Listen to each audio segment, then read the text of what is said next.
I actually did start using LinkedIn in 2006. So I'd been on a business meeting, I'd met a managing director of a software company, and at the end of the meeting he'd asked, "Are you on LinkedIn? Should we stay in contact?"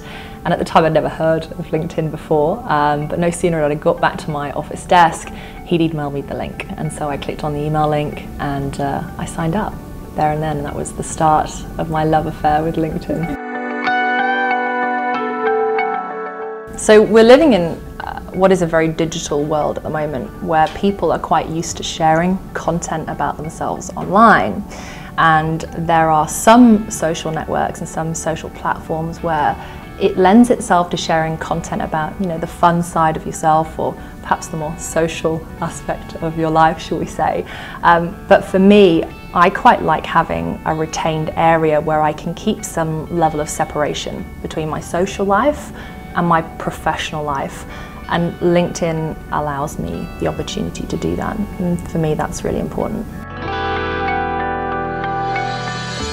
So LinkedIn has recently reached 4 million users in Australia, which is a huge milestone for LinkedIn, but also for Australia. This now represents a LinkedIn platform for 1 in every 5 Australians, and it gives Australians now the ability to collaborate, to communicate, to network, and more importantly to promote themselves amongst what is a global audience.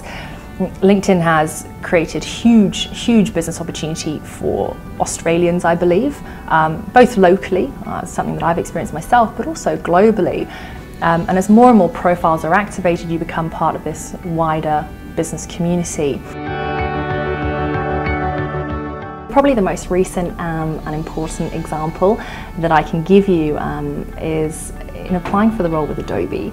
So given a huge passion that I have for technology and all things digital, I always knew that Adobe was going to be my employer of choice, but it was LinkedIn that allowed me to really do a number of things. So it allowed me, first of all, to see all of the job advertisements being displayed by Adobe.